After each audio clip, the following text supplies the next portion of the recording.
Cadeau gets baseline, goes right to left, lays it up, and draws the foul.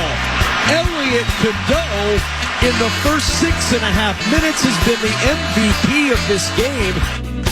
Flip it over to Lindeborg. Lindeborg dribbling to the free throw line. One step beyond his floater. Hits back iron. Bounces a second time, and then he's there to tap it in. Lindeborg right in the middle of the lane. Taps it in to stretch the lead to 10. Hey, good morning. And welcome to 9 to noon. As we rise and shine at 9, we have basketball immortality.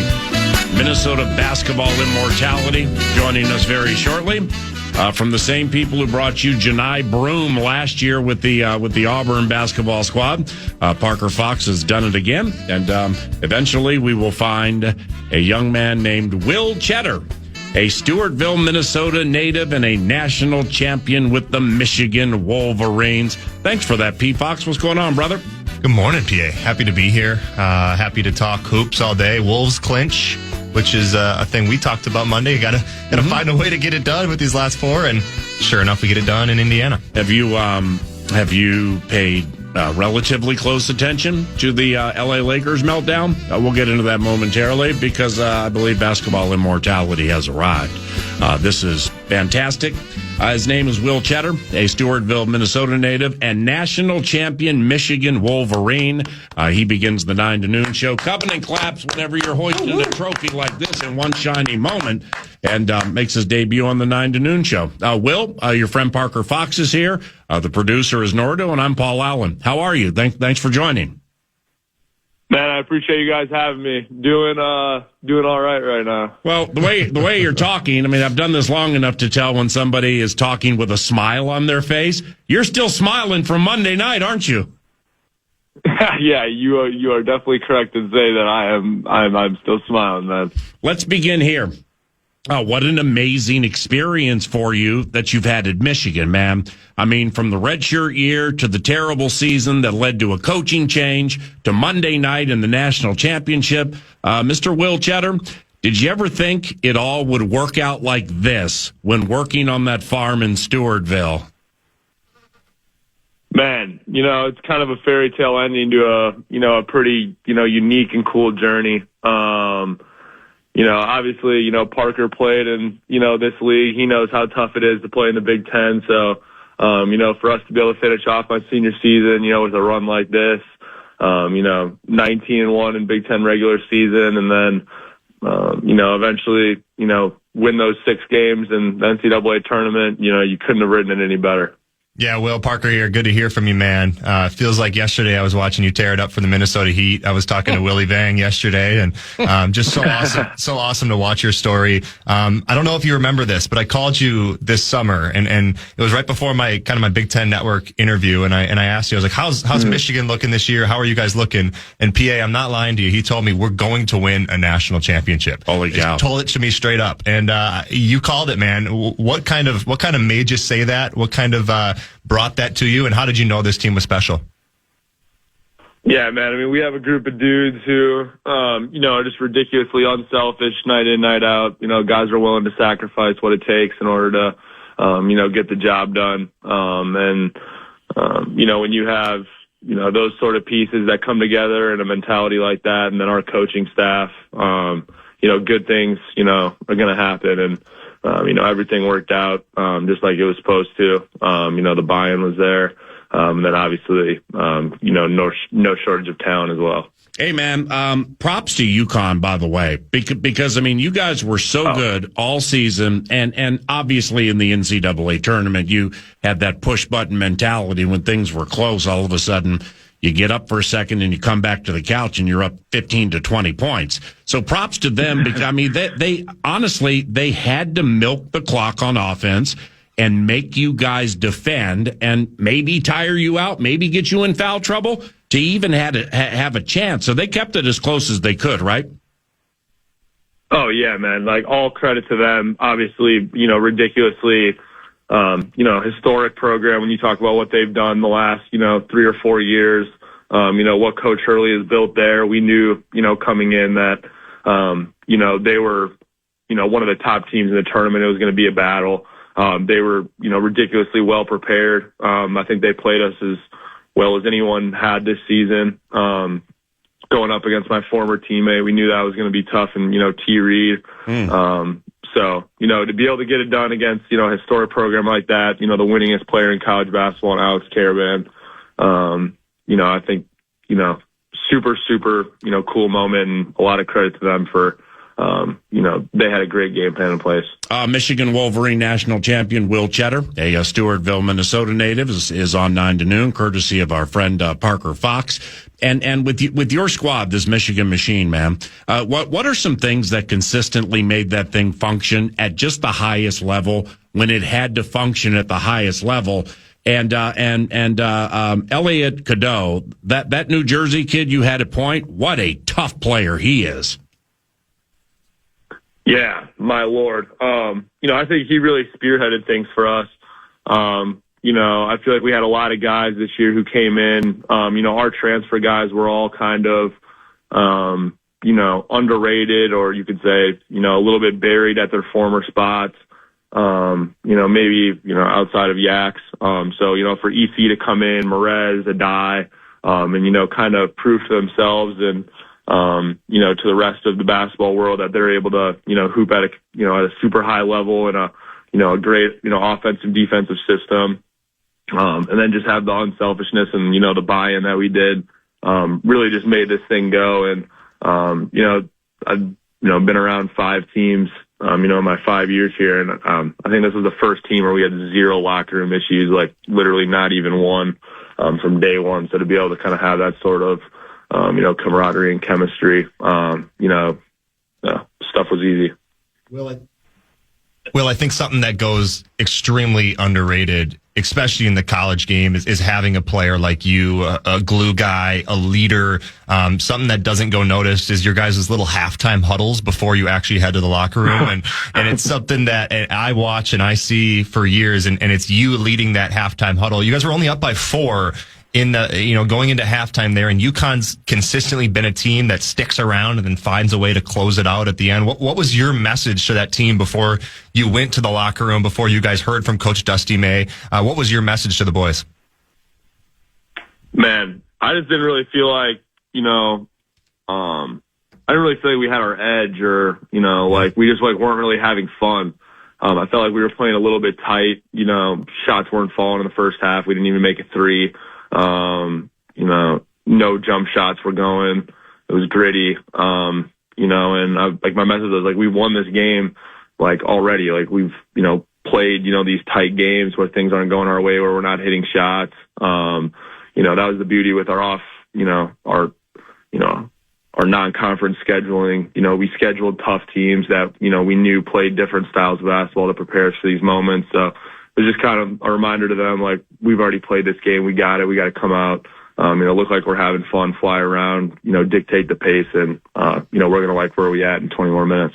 Will, let me ask you about your mom. Your mother, Casey Morlock, was Miss Basketball in Minnesota in 1993, and the all-time leading scorer for NDSU, North Dakota State University, women's basketball, all-time leading scorer in the history of that program. Well, was playing for the Bison ever in the cards for you?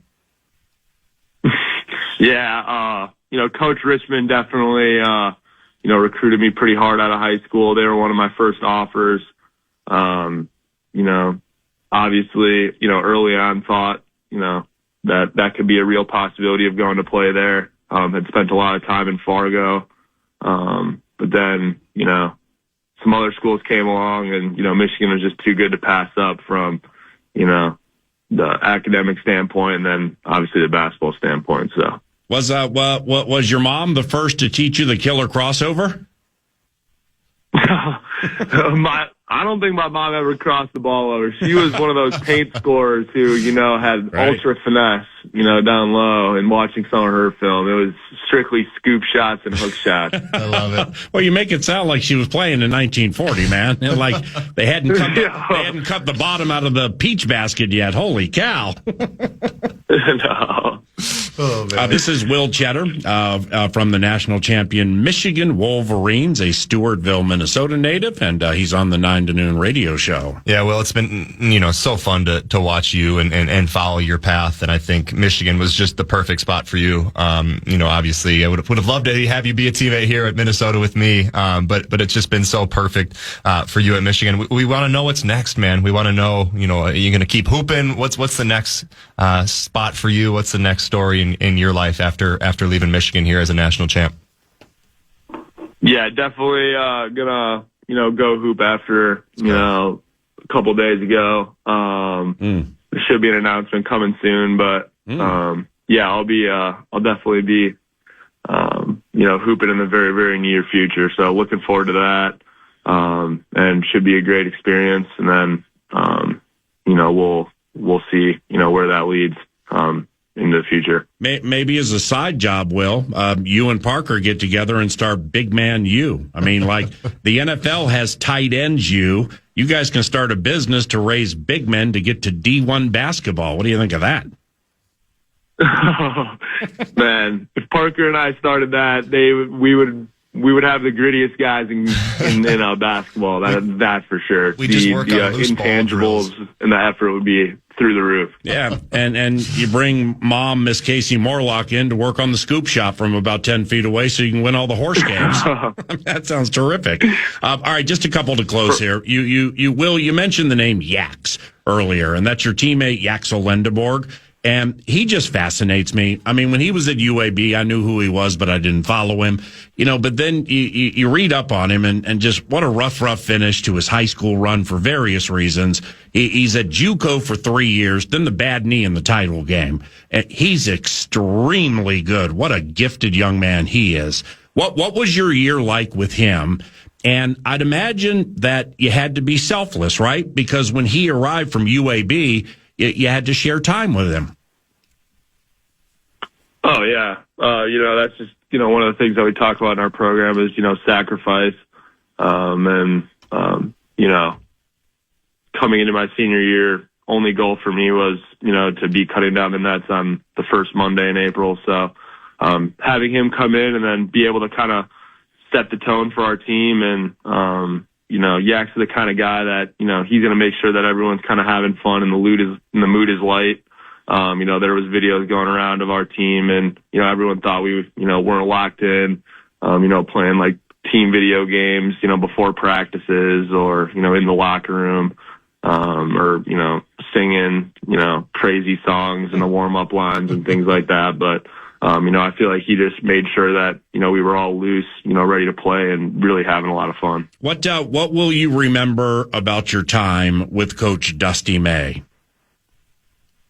Man, I would just say, the time with him was extremely special. Coming to practice every day and, the mood that he set for the squad and, how much, he cares about us and taught us. And how much he developed me as a player and a person. I owe a lot to him, and it was a pleasure getting to play for him for, his start here at Michigan. Lastly here, and Will Tschetter, thank you very much for the time. This is fantastic. You win it Monday night in Indianapolis, so you guys are going to have a good time after that. Then you got yesterday, and here we are Wednesday morning. What have the celebrations been like? Any Ann Arbor ticker tape parades yet? I mean, we had 40 fires and 2 arrests on Monday night, It's safe to say that, Ann Arbor was, in full swing, in celebration. We tried to, celebrate last night, but it's a little tough when, 15, 16 guys go in and, it's a little bit of a horde. So we're trying to figure out some way we can celebrate where, it's not so crazy, but, our team, I'm sure we'll figure something out later this weekend on, how to properly celebrate. Hey, man, congratulations. Thank you very much for coming on the radio show. With whatever's next for you, may God bless your journey, which has been terrific so far, and, have a wonderful, wonderful day. Congratulations. Oh, man, appreciate you guys. Have a great one. See you, bud. Will Tschetter. Will Tschetter. What a guy. It's a national champion right there. Thank you, partner. Yeah. Will, Stewartville, Minnesota native. Grew up on a farm. Yeah. So, he's got that country strength, that farm strength. But that, I like how he handled that Yaxel Lendeborg question. Totally. And it's not like, and I'm looking back at his game logs and everything. I knew who he was with Michigan, but I hadn't really followed him closely. So, it's not like he went from 28, 29, 33 a game down to 9 to 16. Yeah. But when somebody gifted like Lendeborg rolls in and pretty much plays the same spot, your minutes are going to be cut. And he's like, that's part of the deal when you get somebody talented like that. But there was one focus and one focus only for me and for the squad. And that was to cut down the nets. And he cut down the nets, man. That's so cool. And you need guys like that, right? Like those are the type of guys that coaches are begging for to be in their program. I think it's kind of a dime a dozen nowadays. And you have to have guys like Yaxel Lendeborg. You need guys. He's the Big Ten Player of the Year for a reason. You need guys like him to win a national championship. But just as likely, you need guys like Will Tschetter. You need guys that are going to be the backbone of your team, going to be proud to wear what's across the jersey. If you look on his ESPN, Michigan. 4 years there. You just don't see it anymore, PA. It's almost impossible. Guys like Will Tschetter are the guys that win national championships. And isn't that even more important, maybe, the Will Tschetters of the world outside of the box score, given that you so rarely see it? It just kind of the buzz around this Michigan team, of course, and whether it's Lendeborg, it's Cadeau, the amount of transfers coming in, and you even heard him say that, this was one of those years where there were just no issues. There was no drama around this team. Like the glue guys matter. The Will Tschetters, Stewartville's finest, the Will Tschetters matter to that. Well, he's the guy that's setting the tone, right? Like he's the senior, he's the graduate, he's been there for 5 years. He's old guy. He knows the way Dusty May wants to practice. He knows the way Dusty May uses his verbiage and his lingo. He can teach the transfers. He can teach the young guys. And I think it's irreplaceable because you only get so much time on the court and in the film room with the coach. It's the 22 other hours in the day that you're around your team, that you're getting to know each other. That stuff is invaluable when you have a leader like Will, and he truly is a leader. Like he's the guy leading these huddles before halftime. He's the one screaming at the dudes. Like if you have a guy like that where everybody's bought in and you're not rolling your eyes or, oh, this guy again, I have to listen to this guy. That team doesn't win a national championship. The teams that win national championships are all bought in, and it starts with a guy like Will. So he was second. I didn't bring this up, but he was second for Mr. Basketball in Minnesota behind Chet Holmgren. He was a problem, man. So, Holmgren's a big-time NBA problem, and, Tschetter was right there with him to win Mr. Basketball. Oh, yeah. Stewartville High School, right? Yeah, Stewartville, so I think 2A, so a smaller division. But isn't that down by Rochester, maybe? Yeah, down by Rochester, but the kid, I think he averaged 35-something points a game, was unstoppable. I watched him in the AAU circuit just dominate some of these bigger names. He truly is he's a special talent, and I'm glad he's continuing to hoop. I'm glad he's continuing to go play. Yeah, what do you think that would be? If you know and you don't want to share, that's completely respected. But if it feels like Europe, something like that? I don't know. I'm sure if it's a quick decision, it'll be something Europe. But I know a lot of guys have NBA aspirations. So you hire an agent, you try to get your name in the NBA Summer League. You try to, you're probably not going to get drafted, but you try to figure out what's best for you. But it's something that I don't regret because I had the 4 knee surgeries and I get to watch Taylor do her thing. But there's a travel. My brother's doing it right now. There's go experiencing different cultures, go see the world. That's something that you probably don't have time to do when you grow up and you have kids and the whole bit. So I'm really excited for the next kind of experience and the next step in life for him. Maybe the banker Tim Siegley hires him at First Resource Bank. And you guys start a bank basketball league and crush Wells Fargo and Bell Bank a couple of times a week. Here we go. Forget about church league. We're going bank league, man. 2 6'8" guys in the same office. Holy cow. Run the high-low. This is the Steve's Appliances Marathon segment with the Parker Fox. Spring savings now are in play, and the chance to save a ton on kitchen appliance packages is right in front of you. The store is in Mounds View and is open now. So let the elite staff put something together for you and for your family with like KitchenAid, GE, Whirlpool, or whatever you desire, and mention 9 to Noon sent you to make them smile. You'll also save mucho dinero. It is stevesappliances.com. So, but before we found Will, I mentioned to you just things with the LA Lakers now. I mean, this chain of events that's taking place, it's utterly amazing. Doncic hamstring in Germany to get it fixed. Yeah. Austin Reeves goes down in a practice at Southern Methodist University before they're set to play, I think, the Dallas Mavericks. And the story that popped this morning, J.J. Redick is frustrated with the Mavericks, saying they misdiagnosed him and they did the MRI on the wrong spot. Wow. Well, then he backtracked because he's like, all right, well, actually they did too. And, they found the right spot. But I mean, J.J. Redick went to tripping, saying that the Mavs doctors messed up the initial MRI. So he's gripping and he's circling the drain. Then last night, they're in a tight one with OKC. Shea decided he wanted to play, and the Thunder ran away by 30. Yeah. In the game, Jared Vanderbilt and Redick get into an argument in front of the bench, and the head coach has to, shush him away. It should never happen. It should absolutely never happen. And I can understand where Jared Vanderbilt's coming. No Luka. No Austin Reeves. LeBron James doesn't play. So you're starting Drew Timme against a team that should win the NBA Finals, right? Like, you didn't have a chance to win that game from the start. And then if you're Jared Vanderbilt. They started Drew Timme. They started Drew Timme, Luke Kennard, Rui Hachimura, and Jake LaRavia. So, and LeBron's like, I ain't doing this. LeBron's like, no. And LeBron tapped out. Yeah, I mean, I'm not, absolutely did. I mean, it feels like that. I ain't going to disrespect HOF immortality. Yeah. Maybe he just truly couldn't play with this nagging injury, but my man tapped out a little bit. He tapped out. And Jared Vanderbilt gets 5 minutes of action, and clearly not happy with those 5 minutes. Takes it out on J.J. Redick. First of all, it shouldn't happen. It shouldn't be going to the head coach. He's got a million other things to worry about besides playing time. Yeah. But the Lakers are in trouble, PA. And I don't think they're going to win a game the rest of the year, and that includes the playoffs. They won't. If they don't have Luka or Austin, or at least one of the two back, it's impossible. They'll have neither. I mean, unless something miraculously happens with Lucas Hammy. Yeah. I mean, Reeves is a month and a half. Oh yeah. So I'm talking first round here. Yeah. Where they're going to get the Rockets. They're going to get the Rockets round, right? in the 4-5. Yeah. Well, I kept get home. I kept reading something too. Wasn't it James Harden that had a similar hamstring issue, and they did rush him back, and it basically put him on an 18-month L tour It certainly of just being in constant peril. And it sounds like this is the same thing that Luka has. So long term versus short term, right? But short term is the HOF that you were talking about being near the end.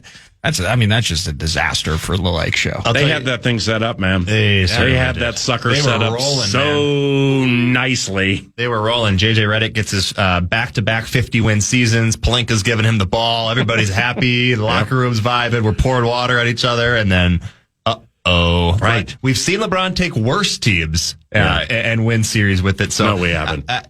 Then this Cavs. With Kyrie? Not with Kyrie. With Cavs. The very first one? Very first one with Cavs. Man, I got to look at that roster, because if we're talking Timme, LaRavia, Hachimura, and Vanderbilt begging for minutes, I mean, that's Luke tough. Kennard better get hot from beyond the arc, man. I'll tell you what. The Wolves had to have the one last night, and they blew out Indiana.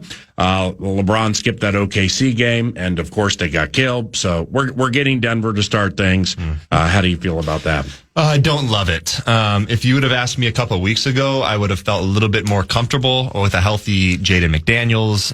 But the games we've seen Anthony Edwards back as well, he just doesn't look like himself. I'm glad Naz Reid had a little resurgence last night, finally hit a couple shots, goes 7 to 10 from the field, but his shoulder/elbow hasn't looked the best as well. So I think we're searching a little bit, but I'm really happy with the play of Ayo Dosunmu and Bones Highland. I think they've really kind of taken that point guard role and taken it with excitement, right? Like getting up and down the court, playing the right way, playing in transition, doing the right thing. So I think there's some positives there, but anytime you're facing Nikola Jokic and Aaron Gordon's back healthy now, Cam Johnson's playing at a high level, and that 1-2 game with Jamal Murray is elite as it comes. So we're going to have to really defend. Well, Finchie has a brilliant opportunity in front of him. Certainly. Where, is there really any reason Naz Reid needs to play in any of these next 3 games?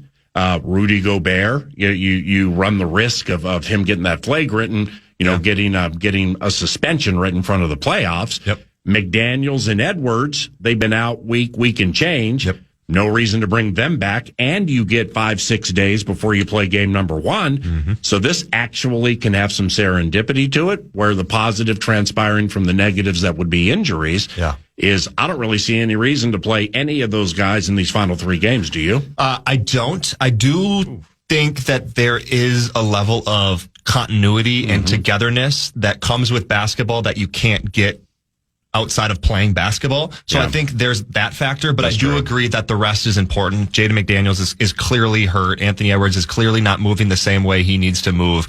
You can't rely on guys like Mike Conley in those situations. So I love the rest. I'm always pro rest as a guy that's gone through 4D surgeries. Give me the rest that you could give me. But I think when you're facing a team like Denver, and you saw them play San Antonio the other night, they are at the top of their game. You got to bring your best game. Yeah, but they regressed against Portland. They certainly did. And I mean, the Blazers are playing better than maybe some thought they would. Drew Holiday has really, really helped them and stabilized them with just some toughness. Yeah. But they were down 16 points in the fourth quarter at home against Portland. And Finchie, Mike and Nori, a couple of former Nuggets coaches, they've done quite well against Denver over the years. So we'll see how Chris handles it. He should join 9 to noon Friday. And with Edwards and McDaniels, I mean, this extended amount of time that they're going to get them as close to completely healthy as they can, I think that's a benefit. And the other thing, too, is you look at Denver's schedule, they're going to get a cupcake tonight against Memphis, but then you got to play Oklahoma City, and then you got to play at San Antonio. Teams that are probably still going to play hard because there's a pride thing on the 100%. line. So, well, pride thing, I mean, I think San Antonio can get the one. Unless there was a loss and they're like 3 back with 3 to go or something. But they're 3 back with 3 to go. So they need to win out. They need OKC to lose out, but San Antonio gets the tiebreaker because they've beaten them 3 or 4 out of 5 times this year. Yeah, no doubt. So I think there's a lot happening, but if you're a Wolves fan, you got to be optimistic. Hopefully these guys come back healthy and they find a way to be the team that they know they can be. My man, from Janai Broom last year through Will Tschetter this year. For P. Fox, Covenant claps coming through for the Love Covenant. He's also got a point on this old Cavs squad, too. I mean, Eric Snow. Here we go. Drew Gooden. Here we go. Larry Hughes. Here we go. A young Verjao. They won the championship with this group? No, they went to the final. They got Popovich. They got Popovich. Yeah, you do have a point on that. But he took Eric Snow to the finals. Holy This is a younger LeBron, though. This is a much younger LeBron. 20 years ago. Have a good day, all right? Love you guys. I love you too, bud. Parker Fox at Parker Fox 24 via the X Machine, a valued conduit to the 9 to noon Love Covenant, and a part of the TimberTech What's on Deck set list, which includes talkbacks that generally are on a Tuesday, but we were in St. Paul on a Tuesday, so the Talkback Tuesday becomes a wacky Talkback Wednesday, and there's a prize attached to it. We will preview that, lay out some talkers, and await the arrival of Ben Gessling from the Star Tribune, the scribe, in to talk some football at about 10 o'clock. Nordo produces. I'm Paul Allen. Good morning. It's a beautiful Wednesday in the Love Covenant at FM 100.3 KFAN. Fan. That's us.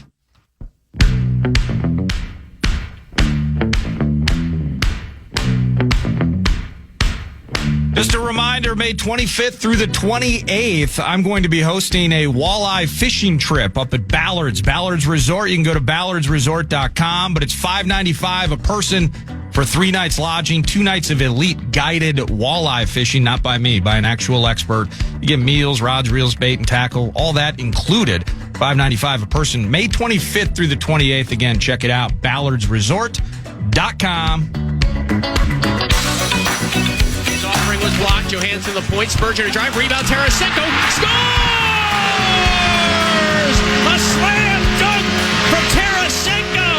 Got the loose puck. Jammed it home, and the Wild have their first lead. This is an old-fashioned ass kicking right here.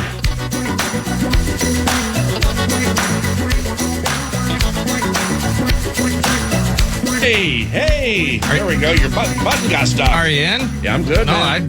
You went over there. I saw you mashing on it like it was Space Invaders or Galaga We got or Centipede. and we might have an issue with that. Yeah, So we're good right here. we'll have to limit our off-air conversations for. Let me see here.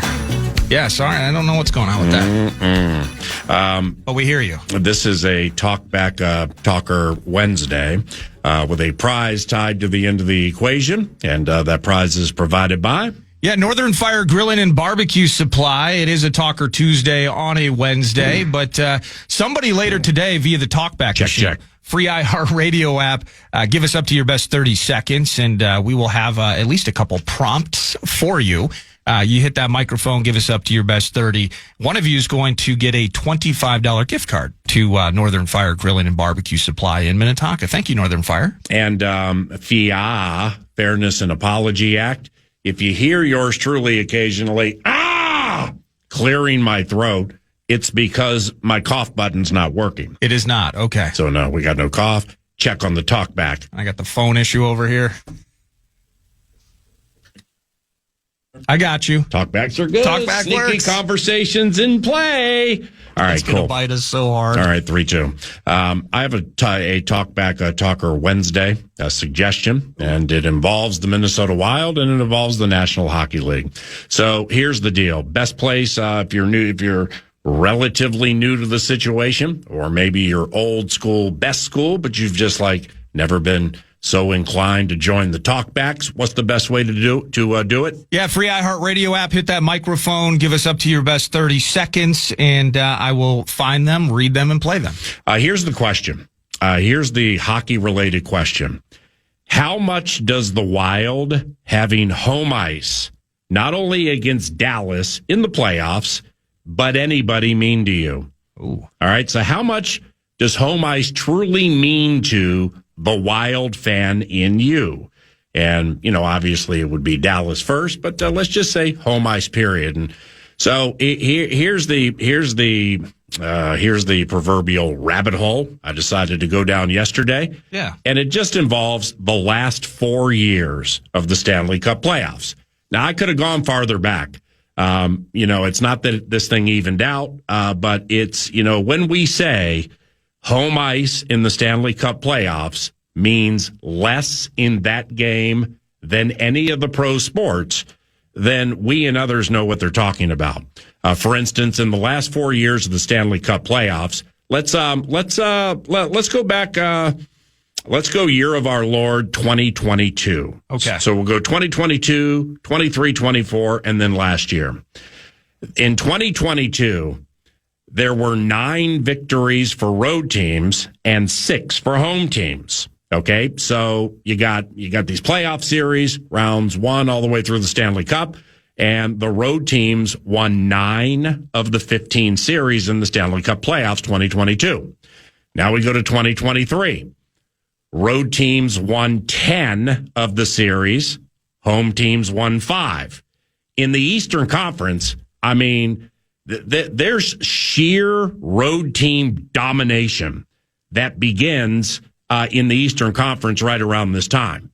So then you get to 2024. All right, a couple of years ago, a couple of Stanley Cup playoff series sets a couple of years ago. Yeah, so 9-6, 10-5. Yep. Road teams in 2024 won 12 of 15 series. You're kidding me. 12 of 15 series, including the Cup with Florida over the higher seeded Oilers. So Florida was the road team.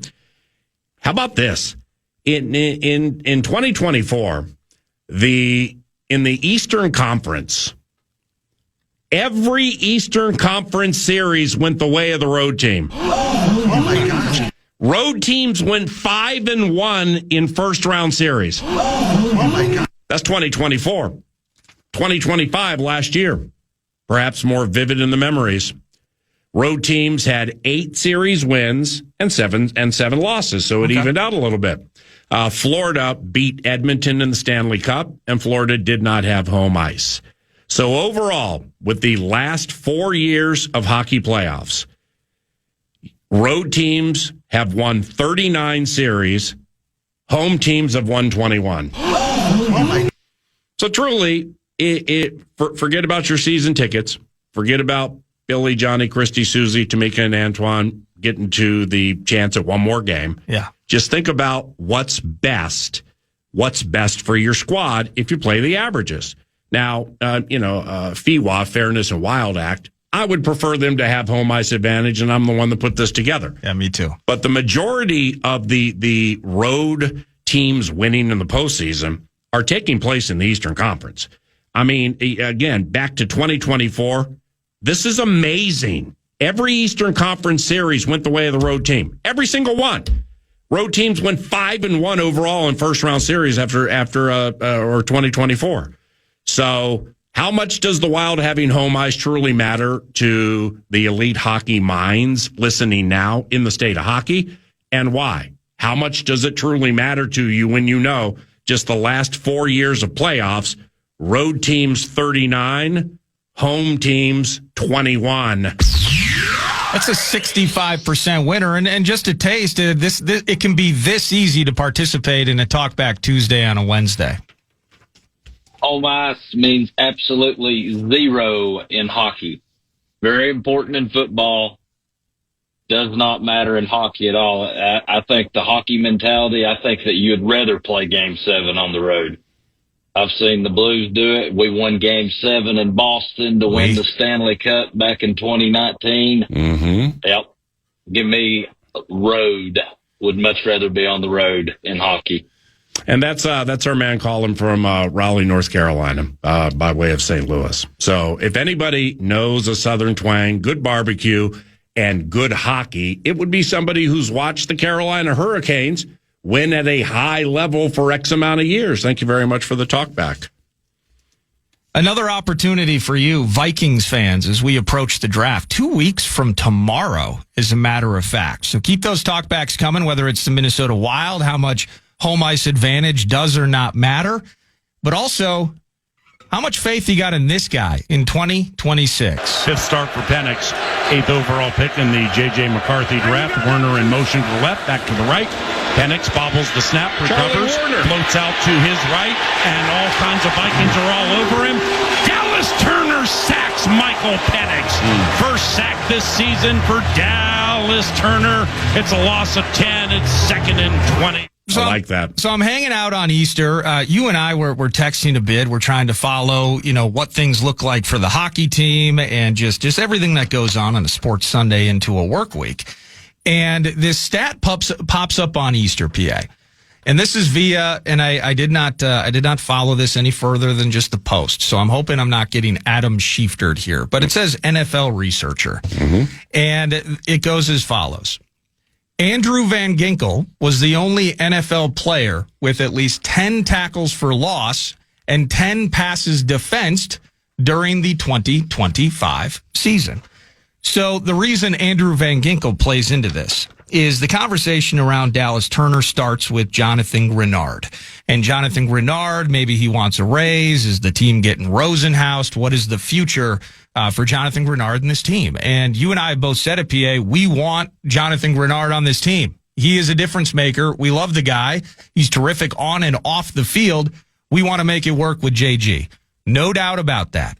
However, if the money plays a factor, if there's a move to be made, if there is draft equity on the table and something happens, well, next man up. And the next man up, PA, is Dallas Turner. Now, 300 snaps in his rookie season.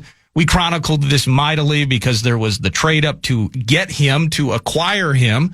But it was pretty tough getting on the field and getting food to eat on the field when you had Andrew Van Ginkel and Jonathan Grenard providing basically all pro seasons, bookending that defensive line for the Minnesota Vikings. 3 sacks, limited opportunities. Hey, Flores is going to try him at linebacker just to see if we can get the athletic rookie on the field. Ooh, didn't go well. So we're going to go back to the drawing board on that. That's rookie season. Last year, AVG, Mr. Van Ginkel, when he's not trying to jump routes and take it to the house, he got nicked up last year. Jonathan Grenard nicked up last year. His season ended early, sadly. And in that spot, more than doubles his snaps, goes from 3 sacks to 8 sacks, and there was a growth arc there. There was trajectory. I want to see a better sophomore season. We absolutely saw it in year 2. But to that end, Jonathan Grenard, he's going to start when he's healthy and happy.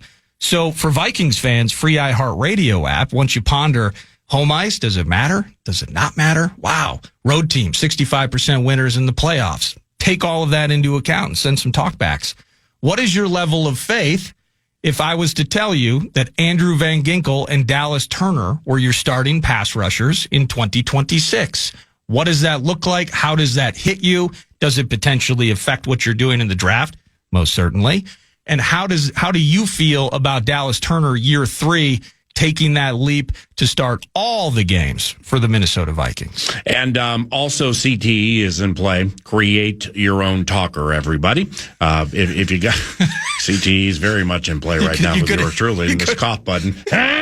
You could have just stopped after that with CTE's in play. Us. Create talker, everybody. Or you got the hockey suggestion and or the Dallas Turner, Jonathan Grenard suggestion. Free iHeart Radio app. Prize attached to it at the end for a talkbacker du jour. And we'll be right back.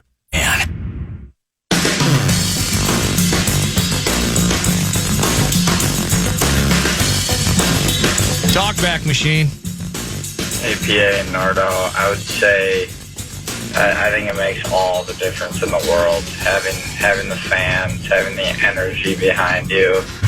I think just kind of gives you that extra jolt. I think makes you want to run into that corner a little bit harder, and I think it's something that can just kind of propel the goaltender too to play that much better, and I think that's going to be the separating factor for the Wild in the playoffs. Thanks for the talk back. I want to agree with you. I really do. And Nordo and I both would prefer home ice. Yeah. But I mean, I don't prefer home ice because I think it elevates the Minnesota Wild against the Dallas Stars. I want home ice for more box in the box opportunities because we're just having the time of our lives out there at Tria. It's awesome with Heinze and Gorgomatic and the captain Walsey and Staylock and Russo Radio and Billy G. They're just Aaron Sickman and his staff and just that team for so many years have helped 9 to Noon so much as a conduit to the audience to set us up with Vox in the Box. So that's a lot of fun. But just I stick by what I said. It was a couple of weeks ago. In order, you might not have been here, but it's when we played Dallas on the weekend. And we won in overtime, or maybe it was a shootout. But nevertheless, it went to extra time. And, the Wild in that game exorcised a demon or some demons. But early in the game, the Stars won a face-off. They're on the power play. They win a face-off, and Jason Robertson scores just a couple of seconds into the whole thing. And so then I'm looking some stuff up, getting ready for the presentation, and I'm like, holy cow! The Stars are at that time 4 for 4 on the power play against the Wild this year, and it was a problem. So the Wild worked their way around it in that game, and games against the Stars this year have been different than in the recent past. Now both teams have gone through some injuries. Rantanen was out that game. Kadri, I believe. They had Rupe Hintz. Rupe Hintz was out. So they had a couple of key factors out, but the Wild have had to deal with that too, 3-2. The thing that I left the game with was just reminding people when the Stars are on the road, they're vibe suckers. They suck the vibe out of arenas with the way they play. So then I'm like, that was at a time where, hey, be careful what you wish for, Paul. I'm like, hey, give me Colorado, man. I mean, at least when McKinnon's in a game, people are on the edges of their seats, if not out of their seats for the entire game. These Dallas Stars have you into your How to Play Hockey 101 manual 4 minutes into the game with their vibe-sucking ways. Yeah. Dump and chase. Try to crush 43 in the corner. Slow everything down. Win face-off. Score on power play.